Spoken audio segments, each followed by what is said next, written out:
அறிவார்ந்த அவையினரே,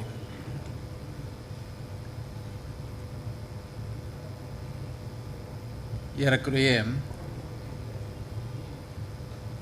நான் இங்கே வந்து இருப்பது என்பது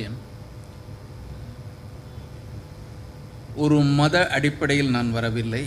அந்த அடிப்படையில் நீங்கள் என்னை அழைக்கவும் இல்லை.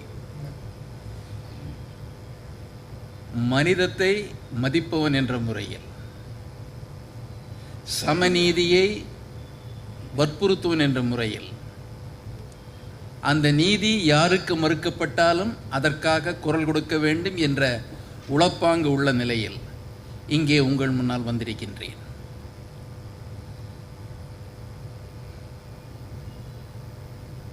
ஒரு சமூக போராட்டத்தின் வரலாறாக இருக்க வேண்டிய இந்திய வரலாற்றை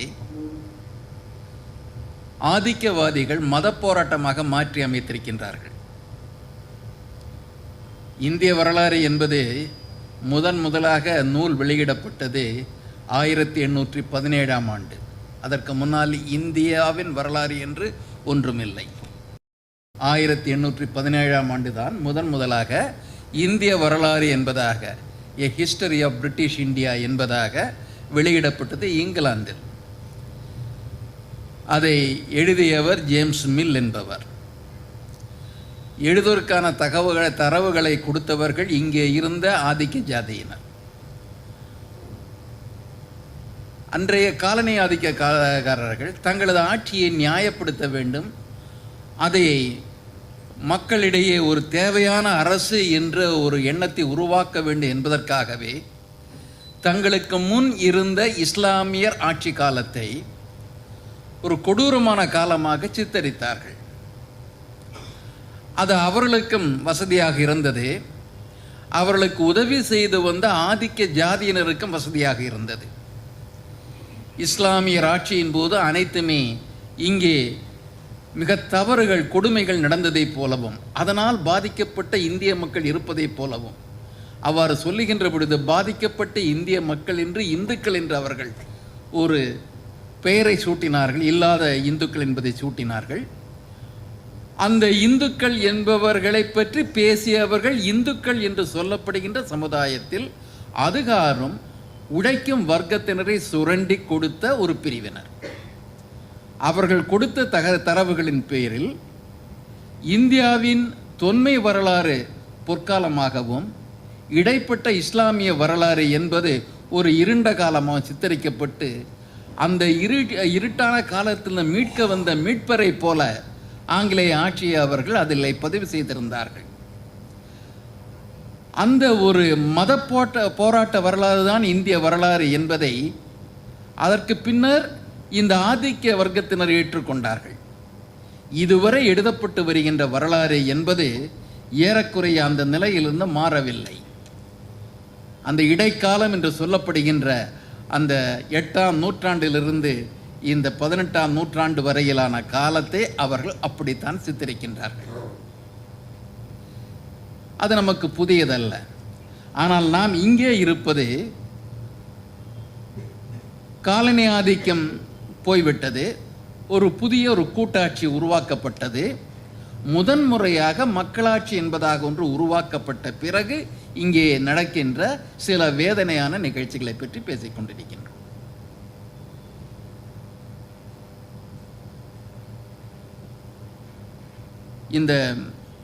இன்னைக்கு நம்ம பார்க்குற சமயத்தில் உங்களுக்கு தெரியும், கடந்த 6 ஆண்டு காலமாக பல துல்லிய தாக்குதல்கள் நடந்து கொண்டிருக்கின்றன. சர்ஜிக்கல் ஸ்ட்ரைக், துல்லிய தாக்குதல்கள். முதல்ல அது ஒரு இராணுவ நிகழ்ச்சியை பற்றி குறிப்பிட்டார்கள். ஆனால் இந்த அரசு திட்டமிட்டே நடத்துகின்ற துல்லிய தாக்குதல்கள் என்பது ஒரு மதவெறியின் அடிப்படையில் உருவான தாக்குதல்கள். அந்த தாக்குதலில் இறுதியாக வந்தது தான் இந்த நமக்கு தெரியும் குடியுரிமை சட்ட திருத்த மசோதா என்பது. ஒவ்வொரு முறையும் தாக்கல் நடத்தப்படுகின்ற பொழுது ஒரு சாரார் மீது அவர்களை இந்திய தேசத்திற்கு விரோதிகளாக காட்டுகின்ற வகையில் தாக்குதல்கள் நடத்தப்பட்டன. இதை எதிர்த்தீங்கன்னா நீங்க பாகிஸ்தானுக்கு போயிடுங்க நம்ம சொல்லுவாங்க. சொல்லுபவர்கள் அவர்களை நாம் அனுப்ப வேண்டிய இடம் வேறு, எர்வாடிக்கு தான் அனுப்பணும் அவங்கள. ஆனால் இதில் முக்கியமாக நமக்கு தெரிஞ்சுக்க வேண்டியது, இந்த வழக்கு என்பது அதற்கு முன்னால் காலனி ஆதிக்க காலத்திலே அயோத்தியில் சில பிரச்சனைகள் இருந்தன, 3 முறை பெரிய நிகழ்ச்சிகள் நடந்தன. ஆனால் அந்த காலனி ஆதிக்க காலத்தில் இந்த ராமர் சிலையை உள்ளே வைக்க வேண்டும் என்ற முயற்சி, அதை அந்த நீதிமன்றம் புறக்கணித்து விட்டது. நீங்கள் அந்த அந்த மசூதிக்கு மேலே அதற்கு முன்னால் நீங்கள் வேணால் எதை வேணால் பண்ணிங்க, உள்ளே நுழைய முடியாதுன்ட்டு அந்நியாட்சி தடுத்திருந்தது, அந்த நீதிமன்றங்கள் தடுத்திருந்தன. நிலைமை எப்போ மாறிச்சு? விடுதலை அடைந்த பிறகு. அந்த விடுதலை அடைந்த பிறகு நிலைமை மாறுகிறது. ஏனென்றால் அந்த இந்து முஸ்லீம் பகைமையை வைத்து தொடர்வதற்காக ஒரு காரணத்தை அவர்கள் கண்டுபிடித்தது தான் இந்த அந்த ராம ஜென்ம பூமி என்பது. சுதந்திர இந்தியாவில் அந்த மதவாதிகள் இந்த மோதலை இரண்டு சமூகங்களுக்கு இடையான மோதலை தொடர வேண்டும் என்பதற்காக உருவாக்கிய சதிதான் அது. 48 டிசம்பரில் கொண்டு அங்கே ராம்லாலா சிலையை பூட்டை உடைச்சி கொண்டு உள்ள வைக்கிறாங்க. அதற்கு காவல்துறையில் இவங்க கொடுக்குறாங்க, புகார் கொடுக்கப்பட்டது. சாதாரணமாக இந்த பாபரி மஸ்ஜிதை நான் அந்த புனிதத்தன்மைக்கெல்லாம் போக விரும்பலை. இது இஸ்லாமியர்களது புனிதத்தலமா அல்லது ராம பக்தர்களின் புனிதத்தலமாங்கிறது போக விரும்பலை. 1948 அந்த இடம் வெறும் நிலம் மட்டுமல்ல, அங்கே ஒரு கட்டிடமும் உண்டு. அந்த கட்டிடம் மசூதி. அந்த கட்டிடம் குறைந்தது 400 ஆண்டுகளாக அங்கே இருக்கிறது என்பதற்கான ஆதாரங்கள் உண்டு. அதை யாரும் மறுக்கவில்லை. அந்த கட்டிடத்தை மீது உரிமை கொண்டாடுபவர்கள் சிவில் கேஸில் தான் போகணும். சிவில் கேஸ் போறதுல அந்த கேஸில் வர முடிவுக்காக காத்திருக்கணும். ஆனால் எந்த கேஸை பற்றியும் கவலைப்படாமல், இன்னும் சொல்ல போனால் கொஞ்சம் ரவுடித்தனமா உள்ள அர்த்தராத்திரியில் அந்த பூட்டை உடைச்சி உள்ளே போய் ஒரு சிலையை நட்டு வெளியே வர்றதில் அது என்ன ஒரு சட்டவிரோதமான செயல். இதை புகார் கொடுத்தா முதல்ல என்ன பண்ணணும்? சட்ட விரோதமாக பூட்டை உடைத்தது குற்றம், அது உடனடியாக ஒரு கிரிமினல் கேஸை போட்டிருக்கணும். உள்ள வச்ச எதையும் அது வேறு பொருள், அதை அகற்றி இருக்க வேண்டும். ஆனால் அவ்வாறு நடக்கவில்லை. நடப்பதற்கு பதிலாக என்ன சொன்னார்கள்? அது அங்கேயே இருக்கட்டும், நம்ம பின்னால் பார்த்துக்கலாம் அப்படிங்கிற மாதிரியான ஒரு முடிவு கொடுத்தாங்க. கொடுத்தவர் நையாருங்கிறவர். நையார் இந்துத்துவவாதி. அவர் அந்த தீர்ப்பை மேஜிஸ்ட்ரேட் முறையில் தீர்ப்பை கொடுத்து அந்த அத்துமீறி நுழைந்து வைக்கப்பட்ட அந்த ராமலாலாங்கிற சிலையை அங்கேயே வைப்பதற்கு வகை செய்து விட்டார். அதிகார மையங்கள் என்ன செய்தன? நேரு சொல்லிட்டார் அகற்றப்படணும்னு சொல்லிட்டார். பட்டேல் கூட கொஞ்சம் மாதிரி தயக்கத்தோடு அந்த அகற்றிடலான்னு சொன்னார். ஆனால் வல்லப பந்த் அவ்வாறு செய்ய முன்வரவில்லை. என்ற காங்கிரஸோ அல்லது வேறு கட்சிகளோ இந்த மதவெறியர்கள் அனைத்திலும் ஊடுருவி இருக்கின்றார்கள். அது அதிகாரிகளாகவும் இருக்கின்றார்கள், அமைச்சர்களாகவும் இருக்கின்ற காரணத்தினால் அங்கே ஒருதலை பட்சமான நடவடிக்கைகள் தொடர்ந்தன. இந்த கேஸ் வந்துருச்சு, கேஸ் இருக்கு. வழக்கு நிலுவையில் இருக்கும் பொழுது அந்த கட்டிடம் இடிக்கப்படுகிறது என்பது என்ன ஒரு வழக்கு? வழக்கு நிலுவையில் இருக்கிறது. அந்த வழக்கு நிலுவையில் இருக்கின்ற பொழுது கட்டிடத்தை இடிப்பது என்பதற்காக இவங்க என்ன பண்றாங்க? சாதாரணமாக ராமரை பற்றி எத்தனை பேர் கவலைப்பட்டாங்கன்னு தெரியாது. இதே ஒரு தேசிய அளவில் ஒரு பிரச்சனையாக மாற்ற வேண்டும் என்பதற்காகவே ஒவ்வொரு பகுதியிலிருந்து செங்கற்கள் எடுக்கப்பட்டன. மக்கள்கிட்ட இதெல்லாம் கொடுங்க, ராமர் கோவிலை கட்டணும் கொடுங்கன்ட்டு இந்தியாவின் பல பகுதிகளிலிருந்து இந்த பொருள்களை திரட்டி கொண்டு செல்வதன் நோக்கம் இதை ஒரு அகில இந்திய பிரச்சனை ஆக்குவது. கோயில் கட்டுற இடம் இருக்கிறது விஷயம் வேற. அந்த கட்டிட ஒரு தீர்வு வந்ததுக்கு அப்புறம் பண்ண வேண்டிய முடிவு. இவ்வாறு செய்து கொண்டு ஒருத்தர், ஒரு அரசியல் தலைவர் ரத யாத்திரை போறாரு. அதையும் இந்த அதிகார மையங்கள் அனுமதித்தன. போய் இடிக்கிறாங்க, இடிக்க போறாங்கன்னு தகவல் தெரியும். தெரிஞ்சப்புறம் அது நடக்குது. அதற்கப்புறம் அந்த இடத்தின் மீது உரிமை கோருவது அப்படின்னு ஒரு எண்ணம் வருது. இதில் மிக முக்கியமான விஷயம், ஒரு நீதிமன்றம் தொடர்ந்து எவ்வாறு தவறு செய்கிறது என்பது. ஒன்று, அத்துமீறலை முதல்ல தண்டிச்சிருக்கணும். வெளியே வச்சுட்டு என்ன விஷயம்னு பேசியிருக்கணும். உள்ளே வச்சுட்டு நடந்தது, அப்புறம் இடிக்கப்பட்டது.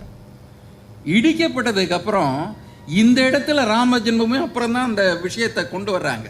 ராமர் பிறந்தார், ராமர் கோவில் இடிக்கப்பட்டு இது கட்டப்பட்டது என்பதாக ஒரு பொய்யை சொல்லிவிட்டார்கள். நீதிபதி என்ன சொல்றாரு? அகழ்ந்து பாருங்க அப்படிங்கிறாரு. கோவில் இருக்கான்னு பாருங்கிறாரு. நாம் இப்படி இந்த கட்டடத்தில் இருக்கிறோம், இது யாருடைய கட்டிடம் என்பது தெரியும். வெளியிலிருந்து ஒருத்தன் இங்கே முதல்ல இங்கே ஒரு சாமி சிலை இருந்திருக்கு அப்படின்னு சொன்னால் இந்த கட்டிடத்தை உடைக்க விடுவாமா? எந்த சட்டமாவது அனுமதிக்குமா? எந்த நாட்டிலாவது அனுமதிக்க முடியுமா? இருக்கின்ற கட்டிடம், நிலம் என்பது யாருக்கு சொந்தம்? ஒரு சிவில் டிஸ்பியூட். அந்த இருக்கின்ற கட்டிடம் யாருக்கு சொந்தம் என்பதை பற்றிய ஒரு முடிவிற்கு வர வேண்டும். தீர்ப்புல 2 தீர்ப்பு உண்டு. ஒன்று சட்டத்தின் தீர்ப்பு, இன்னொன்று நியாயத்தின் தீர்ப்பு. சில சமயம் சட்டமே தவறாக போகிறதால் நியாயத்தின் தீர்ப்பு. பெரியாருக்கு சட்டத்தின் தீர்ப்பில் நம்பிக்கை இல்லை, நியாயத்தின் தீர்ப்பில் தான் நம்பிக்கை. இது ரெண்டுமே கிடையாது. இங்கே என்ன சொன்னாங்க? ஒரு பிரிவு மக்களின் நம்பிக்கையின் மீதான தீர்ப்பு என்பதாக கொடுத்தார்கள். இது சொன்ன ஐனி அக்பாரில் இருக்கா இல்லை ராமச்சரித் மனசில் இருக்காங்கிறது இல்லை. சொல்லப்பட்ட 2 அந்த குறிப்புகளும் ஐனி அக்பாரி 12ஆம் நூற்றாண்டில் வருது. ராமச்சந்திர மனஸ் இவர் எழுதின புத்தகம் அது முகலாயர் அக்பர் காலத்தில் வர்ற விஷயம். அந்த தொன்மையான காலத்தில் வர்றது கிடையாது. ராமர் என்பவரே தொன்மத்தில் வருபவரே தவிர வரலாற்றில் வருபவர் அல்ல. தொன்மன்னா அந்த மித்தாலஜியில் வர்ற விஷயம், அது வரலாற்றில் வர்றது கிடையாது. உலகத்தில் எந்த நாட்டிலையும் மித்தாலஜி, அந்த தொன்மத்தின் மீது தீர்ப்புகள் வழங்கப்படுவது கிடையாது. இங்கே தான் ஒருத்தர் பிறந்தார் அப்படின்னு சொல்லாங்கன்னா, இப்போ எவ்வளோ இருக்கு. இப்போ அந்த பழைய ஏற்பாட்டில் கூட பல பெயர்கள் குறிப்பிடப்படுகின்றன. ஒவ்வொரு பெயரை எடுத்துட்டு நீங்கள் அந்த இடங்கள்லாம் தோண்ட ஆரம்பித்தா பல விஷயங்கள் எப்போ இந்த சமூகம் நடக்காது. இப்போ ஒரு புது சமூகம், மத சார்பற்ற சமூகம், அனைவருக்குமான சமூகம் இங்கே வாழ வேண்டும் என்றால் தீர்ப்பு சொல்றவங்க அந்த ஒரு உணர்வோடு கொடுக்கணும். கான்ஸ்டியூஷன் படி என்ன இருக்கணும்? மத சார்பற்ற தன்மை. All are equal before law, nobody is above law, the same law is applicable to all அப்படிங்கிற அந்த சட்டத்தின் குறிப்புகள் கிட்ட வந்திருக்கணும். ஆனால் இங்கே என்னாச்சு? இந்துக்கள் நம்புகிறார்கள் என்பதாக சொல்லி அந்த இடத்துல நீங்கள் ராமர் கோயில் கட்டுறதுக்கு அரசுக்கு ஆணையிடுது. எந்த செக்குலர் ஸ்டேட்டில் கோவில் கட்டுற பொறுப்பை அரசு எடுத்துக்கும்? அரசு எடுத்துக்க சொல்றது நீதிமன்றம். எதை நீதிமன்றம் தடுத்திருக்க வேண்டுமோ அதை செய்யுமாறு நீதிமன்றம் அரசிற்கு உத்தரவிடுகிறது. ஒரு ட்ரஸ்ட்டை ஃபார்ம் பண்ணி நீங்கள் கோயிலை கட்டுங்கன்ட்டு ஒரு அரசாங்கத்தில், ஒரு ஜனநாயக காலத்தில், ஒரு செக்குலர் ஸ்டேட்டில் அரசுக்கு நீதிமன்றம் தர வேண்டிய உத்தரவா இது? நீதிமன்றம் நியாயத்தின் அடிப்படையில் தீர்ப்பு வழங்கவில்லை. அந்த நீதிமன்றம் 5 பேர் கொண்ட அந்த நீதிபதிகள் கொண்ட அமைப்பு சொன்னது. ஒரு கோர்ட்டில் 2 விதமான தீர்ப்புகள் வருதுங்க. சபரிமலையில் பெண்களுக்கு தடை இல்லைன்னு ஒரு தீர்ப்பு வந்துடுச்சு. பாலின அடிப்படையில் பெண்களுக்கு அனுமதி மறுக்கக்கூடாது, ஆகவே சபரிமலைக்கு பெண்கள் செல்ல முடியும்னு ஒரு தீர்ப்பு. அதே 5 பேர் சேர்ந்த நீதிபதிகள் கொடுத்தாங்க. 5ல் 1 ஒரு பெண் அதற்கு கொஞ்சம் மறுப்பான ஒரு தீர்ப்பையை எழுதியிருந்தாங்க. ஆனால் மெஜாரிட்டி தீர்ப்பின் அடிப்படையில் பெண்களுக்கு சபரிமலைக்கு செல்ல உரிமை உண்டுன்னு சொன்னாங்க. அதை சீராய்வு மனு கொடுக்குறாங்க. இந்த தீர்ப்புக்கு, அயோத்தியை தீர்ப்புக்கும், அது மஜீத் தீர்ப்புக்கும், பாபரி மஸ்ஜித் தீர்ப்புக்கும் சீராய்வுக்கு போகிறோம். அந்த சபரிமலை தீர்ப்பு அதை அந்த மனுக்களை கூட பார்க்கல. மனுக்களை பார்க்காம எந்த நீதிபதி பதவி விலகிட்டு போறாரு, அவர் 7 பேர் கொண்ட அந்த பெரிய அமர்வு இதை தீர்மானிக்கும் சொல்லிட்டு போயிடுறாரு. இன்னைக்கு நம்ம பார்த்தீங்கன்னா இப்போ இருக்கிற தலைமை நீதிபதி சொல்றாரு, ரொம்ப ஹைலி சென்சிட்டிவ் விஷயங்க, ரொம்ப எக்ஸ்ப்ளோசிவா இருக்கு, வன்முறைகள் வெடிக்கக்கூடும். நீதிங்கிறது வன்முறையாளர்களுக்கு பணிந்து வருவதுவா நீதி? வன்முறைக்கு பயந்து அழைக்கப்படுவதுவா நியாயம்? அங்க சொல்றார், இதற்கு நீங்க ரொம்ப அவசரப்படாதீங்க. பாப்டே இன்னைக்கு சொல்றார், ரொம்ப அவசரப்படாதீங்கன்ட்டு. அப்ப அதை மறுசீர்வாய்வுக்கு அனுப்புறாங்க.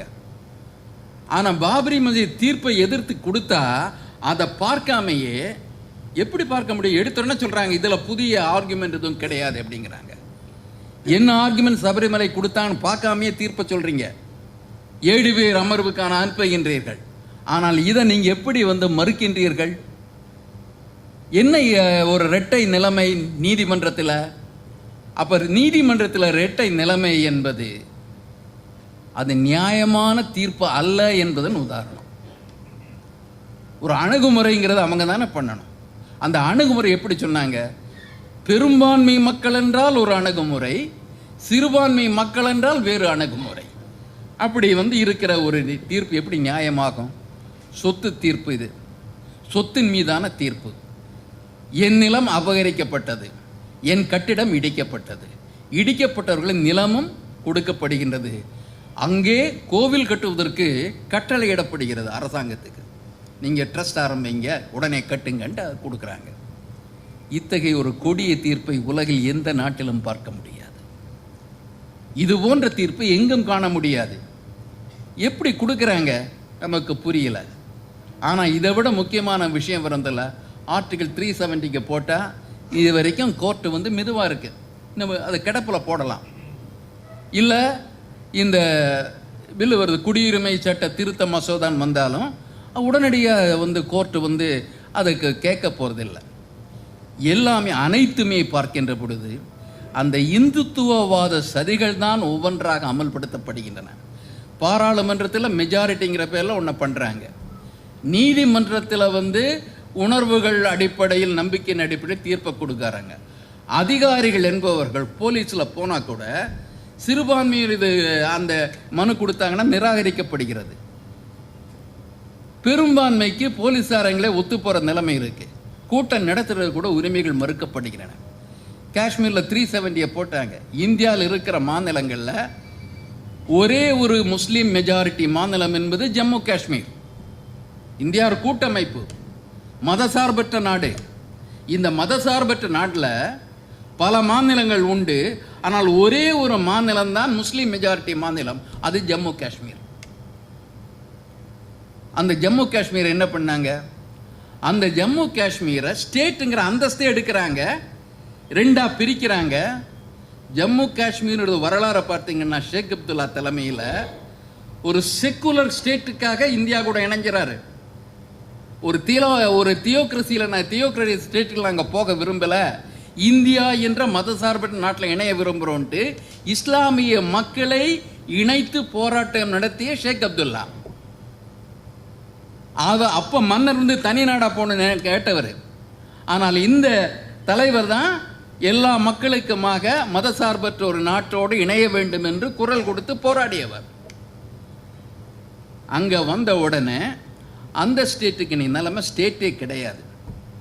அதை ஜம்மு ஹிந்து ஜம்மு, காஷ்மீர் முஸ்லீம் காஷ்மீர், அதை லடாக்ங்கிறது புத்த லடாக். மதசார்பற்ற ஜம்மு காஷ்மீரை மதத்தின் அடிப்படையில் 3ஆக துண்ட செய்துவிட்டு அந்த இஸ்லாமிய மெஜாரிட்டி பகுதியான காஷ்மீருக்கு ஸ்டேட்டுங்கிற அந்தஸ்தை இல்லாமல் ஒரு யூனியன் டெரிட்டரியை மாற்றி வச்சிருக்காங்க. வேறு எங்கே நடக்கும் இந்த அநியாயம்? இப்போ குடியுரிமையை பற்றி பேசுகிறாங்க. அவங்க சொல்கிறாங்க 6 பேர் 3 அந்த வெளிநாடுகள் இருந்து இங்கே குடியேறலாம், 5 வருஷம் இருந்து 6 வருஷம் வந்து நம்ம குடியேற்ற உரிமை கொடுத்துடலாம். அந்த குடியேற்ற உரிமைக்கு மதத்தகுதி ஒன்று தீர்மானம் பண்ணுறாங்க. அவங்க ஒரு 5-6 பேரை போட்டாங்க. இந்துக்கள், சீக்கியர்கள், கிறிஸ்தவர்கள், பார்சிகள், அப்புறம் அந்த ஜெயினர்கள், பௌத்தர்கள் அந்த லிஸ்ட்டை போட்டாங்க. அவர்களுக்கு நன்றாக தெரியும் பாகிஸ்தான்லேயோ ஆப்கானிஸ்தானிலேயோ கிறிஸ்தவர்கள் கிடையாதுன்னு தெரியும். பாகிஸ்தான்லேயும் ஆப்கானிஸ்தான்லேயும் உங்களுக்கு வந்து புத்தர்கள் கிடையாது, ஜெயினர்கள் கிடையாது, பார்சிகள் கிடையாது. தெரியாது என்று தெரிந்து கொண்டே அவர்கள் இதற்கு வந்து இஸ்லாமியர்களை தவிர்த்து விட்டால் பாக்கி இருக்கிறது என்ன? கிளறுகின்றார்களா? அங்கே இருக்கிற ஒரு பிரச்சனையை ஆப்கானிஸ்தானில் இந்துக்கள் கொடுமைப்படுத்தப்படுவதாக ஒரு செய்தியை இந்து மக்களிடம் கொண்டு செல்ல விரும்புகின்றார்களா? வாய்க்கு வந்தபடி பேசுறாங்க. கொன்று குவிக்கப்படுகிறார்கள், கற்பழிக்கப்படுகிறார்கள் அப்படின்னு ஸ்டேட்மெண்ட் கொடுக்குறாங்க. ஐநால வருது. ஐநால பயங்கரவாதத்தின் மீது பாகிஸ்தான் மீது குற்றச்சாட்டு உண்டு. சிறுபான்மை சமூகத்தில் பெண்கள் கற்பழிக்கப்படுகிறார்கள் என்ற குற்றச்சாட்டு அந்த உலக உரிமையியல் நீதிமன்றங்களில் வந்ததுண்டா? நீங்க செய்ய தூண்டுறீங்களா? இப்போ அவ்வாறு நடக்க வேண்டும் என்று விரும்புகின்றீர்களா? எந்த நாட்டிலையும் அகதிகள் வர்றவங்க, அகதிகள் பல நாட்டில் ஏன் இங்கே வந்து தலாய் லாமா வந்தார், திபெத்தியர்கள் இல்லை சீனாவுடைய பிரச்சனையில் வர்றார். எத்தனை வருஷமாக இங்கே இருக்காரு? 52 இருக்காங்க. ஏறக்குறைய 60 ஆண்டுகளாக இருக்கின்றார்கள். 60 ஆண்டு இருந்தாலும் கூட அந்த திபெத்தியர்களுக்கு குடியுரிமை கிடையாது. ஆனால் 5 வருஷம் இருந்துருச்சுன்னா இவங்க இந்துக்களுக்கு உரிமை உண்டு. அந்த அண்டை நாடுன்னா இவங்களுக்கு 3 தான் அண்டை நாடு. ஆப்கானிஸ்தானும் இந்தியாவுக்கு தொடர்பு கிடையாது. இன்னைக்கு கேட்டால் காந்தாரம் அப்படிங்கிறாங்க. நமக்கு அண்டை நாடுகள் வேறு உண்டு. பர்மா உண்டு, சிலோன் உண்டு. அப்போ சிலோன் வந்து அது வந்து இது மத பிரச்சனை இல்லைங்கிறாங்க. மத பிரச்சனை உண்டு இல்லை. பௌத்தர்கள் அதிகமாக இருக்கிற நாட்டில் இந்துக்களான தமிழர்களும் அல்லது இஸ்லாமியர்களும் அங்கே உரிமை மறுக்கப்படுகின்ற வாய்ப்புகள் நிறைய இருக்கிறது அல்லவா? அங்கே இருந்து வருபவர்களுக்கு இங்கே குடியுரிமை பெறுவதற்கு வாய்ப்பு இல்லை. அப்போ உங்கள் நோக்கம் வேற, உங்கள் நோக்கங்கிறது வேற. இது வந்து இந்தியாவுடைய அடிப்படை அமைப்பை, நம்ம இந்தியான்னு பல தேசியங்கள், பல மொழிகள், பல மதங்கள் ஒன்றாக இருக்க வேண்டும் என்றால் மத சார்பின்மையும் கூட்டாட்சி தத்துவமும் இங்கே நிலை பெற வேண்டும். இன்று கூட்டாட்சி கிடையாது, ஒற்றையாட்சி நடந்து கொண்டிருக்கிறது. ஒரே தேசம் என்பதாக நடந்து கொண்டிருக்கிறது.